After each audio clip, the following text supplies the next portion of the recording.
আসন্ন পাকিস্তান বাংলাদেশ সিরিজে থাকছে না ডিসিশন রিভিউ সিস্টেম বা ডিআরএস।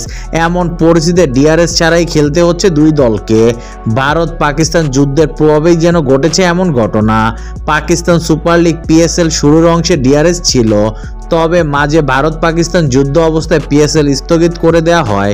পরে পিএসএল আবার শুরু হলেও ডিআরএস আর ফেরেনি পিএসএল এ। শেষ ভাগে তাই ডিআরএস ছাড়াই খেলতে হয়েছে পিএসএল এর দলগুলোকে। টুর্নামেন্টের ফাইনাল ম্যাচে কোয়েটা গ্ল্যাডিয়েটর্সের অধিনায়ক সাউদি শাকিলের কট বিহাইন্ডের সিদ্ধান্ত নিয়ে বিতর্ক হয়েছে, যেখানে ব্যাট এবং বলের মাঝে ফাঁকা থাকলেও আম্পায়ার শাকিলকে আউট দিয়ে দেন। ডিআরএস না থাকায় আউট মেনে নিতে হয়েছে সবাইকে। আসন্ন পাকিস্তান বাংলাদেশ সিরিজেও থাকছে না ডিআরএস। মূলত ডিআরএস চালানোর জন্য যে টেকনিক্যাল স্টাফ প্রয়োজন হয় তারা আর পাকিস্তানে ফেরেনি। পিএসএল মাঝে স্থগিত হয়ে গেলে ডিআরএস চালানোর কর্মীরা পাকিস্তান ছেড়ে যান। পরে পিএসএল শুরু হলেও সেই কর্মীরা আর পাকিস্তানে ফেরেনি। এবার আন্তর্জাতিক সিরিজেও ডিআরএস চালানোর কর্মীদের পাচ্ছে না পাকিস্তান, ফলে সিরিজে থাকছে না ডিআরএস।